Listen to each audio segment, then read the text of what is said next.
أعوذ بالله من الشيطان الرجيم بسم الله الرحمن الرحيم له دعوة الحق والذين يعبدون من دونه لا يستجيبون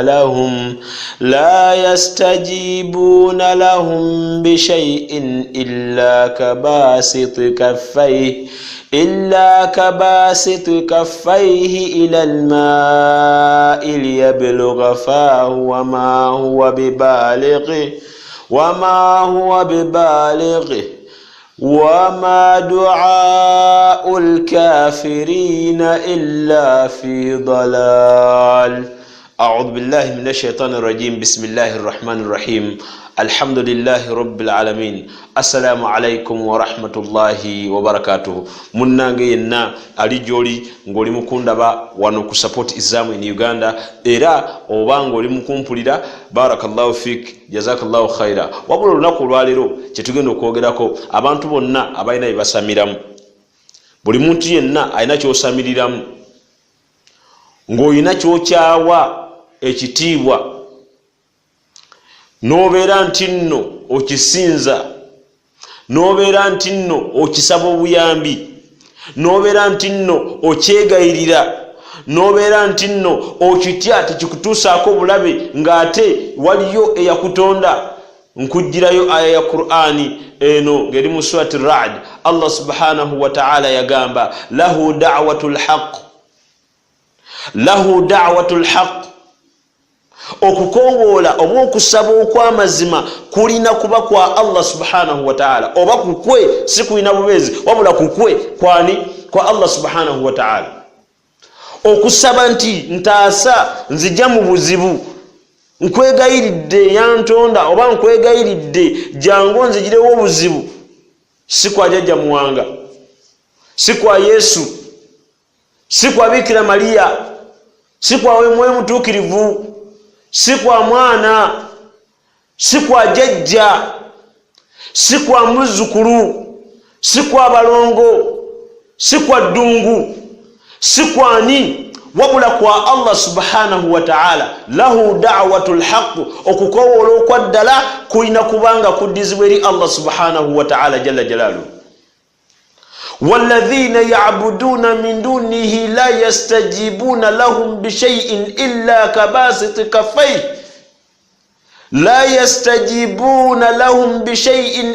كباسط كفيه إلى الماء ليبلغ فاه وما هو ببالغه وما دعاء الكافرين إلا في ضلال.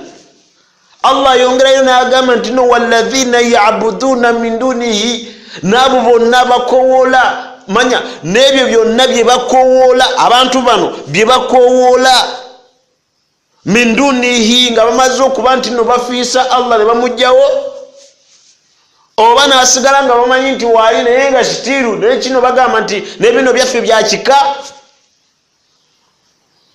zino ndege bulege just ndege twazisiba nga abaana la. Ebbanga likimala nti nno Allah subhanahu wa ta'ala yakigaana nti tokisinza tokisaba buyambi. Yesu jali yes naye ngani ng'omubaka wa Allah era omuddu wa Allah, so singa omwana wa Katonda, so singa Katonda, so singa kyonna kyoyinza okulowooza ekitali kuba nti muddu wa Allah era mubaka we. Na muntu n'omusanga ng'ali mu kyaki, wabula mu kubeera mu kyaki n'ayagala akwate ebigambo byabiyiseewo alimberimbe banne n'atuuyana. Naye ng'okutuuyana buli muntu yenna asobola okutuuyana ne bw'abanga tayogedde, ne bw'abanga abuuse bubuusi, omuntu n'adduka 10 era sitiirwa atuuyana.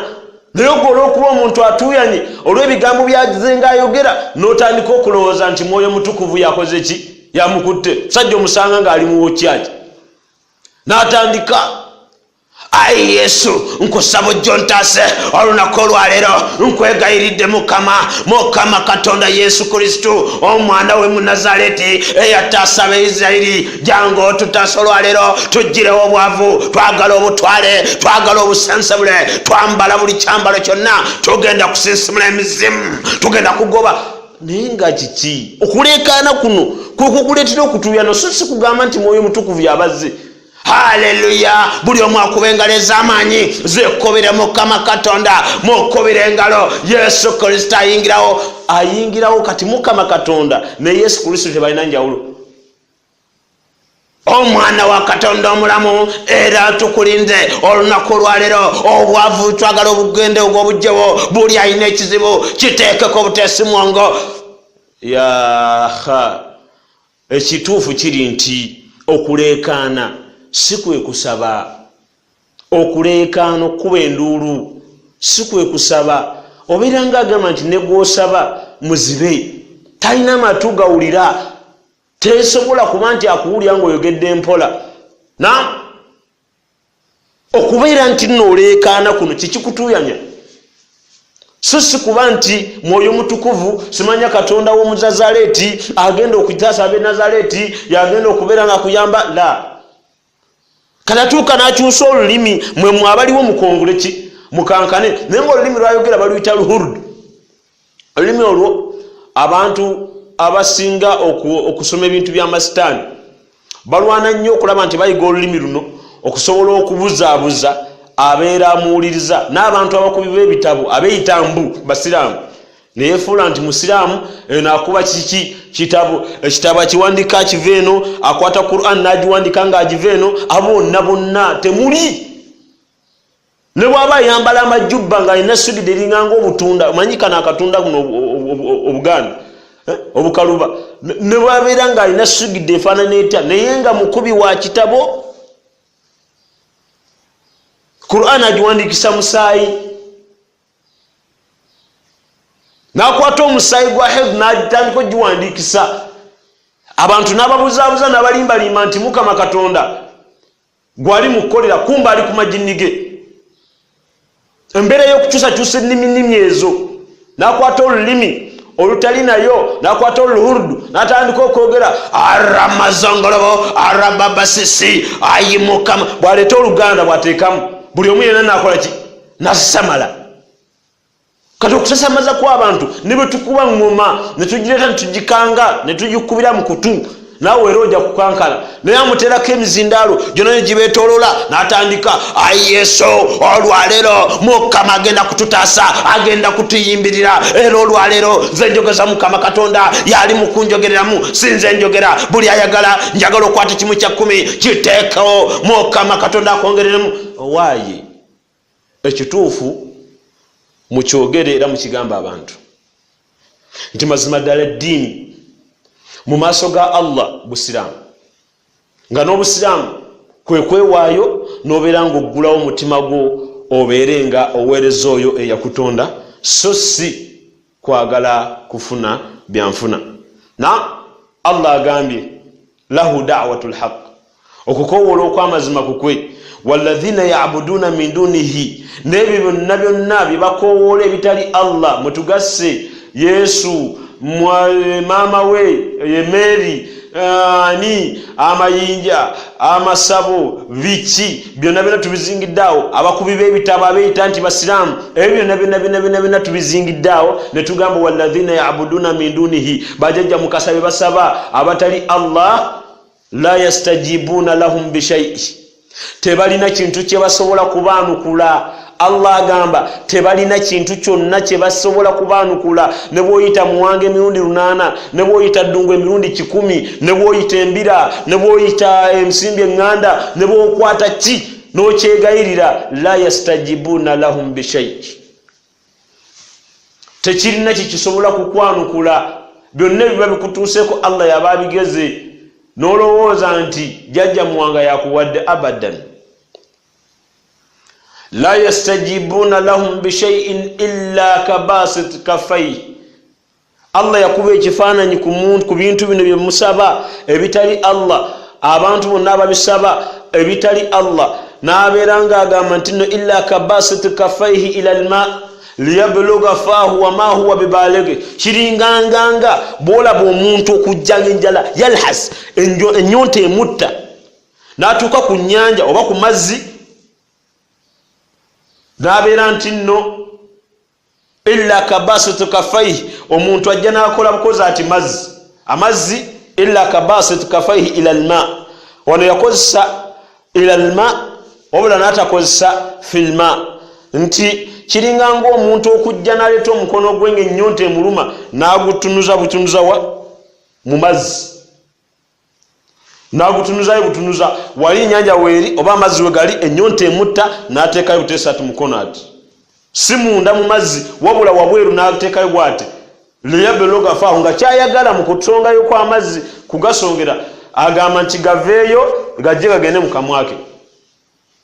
Allah agamba tebiina kye biyinza kubaanukula okujjako kiringa ng'omuntu okujja ng'ennyonta emuluma n'ateekayo omukono gwe bw'ati n'agutunuza mu nnyanja n'agamba n'abeera nga ayagala munda intention ye munda ng'ayagala amazzi gaveeyo gajje gagende mu kamwa ke. Allah agamba wama huwa bibalege kyokka ng'ate tekisoboka kubaawo amazzi gaveeyo eri gajje gagende mu kibatu gave mu kibatu gagende mu kamwa nga tokoze eki tokozesa kyennyini Allah kyeyakuwa. Allah yakuwa nti ogende ogasene otandike oganywe osobole okumalawo ennyonta n'akuwa engalo kitegeeza omulimo gwe yagukolera bulungi n'agukulaga illa kabasiti kafaihi ila alma kiringanga muntu kuba nti aleeta mukono gwe n'agutunuza eri amazzi liyabluga fahu gabeere nga gayingira mu kamwa ke wama huwa bibalegi ate tegasobola kuba nti gayingiramu n'agamba ng'asembayo wama duau lkafirina illa fi dalal wama duau lkafirina lihadha lashyau illa fi dalal tewaliwo kubeera nti nno kugamba wama duau lkafirin tewaliwo kuba nti omukafiri yenna oba omuntu yenna asaba ekintu ekitali Allah oba omuntu yenna ajemedde amateeka ga Allah. Ekigambo kafiru ye muntu ajemedde oba ayawukanye ku mugendo omuntu n'ayawukana ku mugendo abaera kafir ku nsonga eyo nabwe kityo Allah agamba wama duau lkafirin tewaliyo kukoola kwa muntu asaba ekitali Allah illa fi dalal okujjako nga gyakoma okusaba ekintu ekyo ekitali Allah kimuteeka mu bubuze nakubeera nti abula. Nabwe kityo badduwa Allah twewale nnyo okubeera nti tusaba ebitali Allah kubanga tebirina kyebigenda twanukula okujjako kubeera nga bantu ababuyabuya asobola okugenda ku nnyanja n'ateekayo omukono n'abeera nga alinda amazzi gagende mu kamwa ke ng'ate tegajja kugendako. Mwekumire ku support Islam in Uganda. Wa barakallahu fikum. Wassalamu alaikum wa rahmatullahi wa barakatuh. يا من أجبت دعاء نوح فانتصر وحملته في فلكك المشحون يا من أحال النار حول خليله روحا وريحا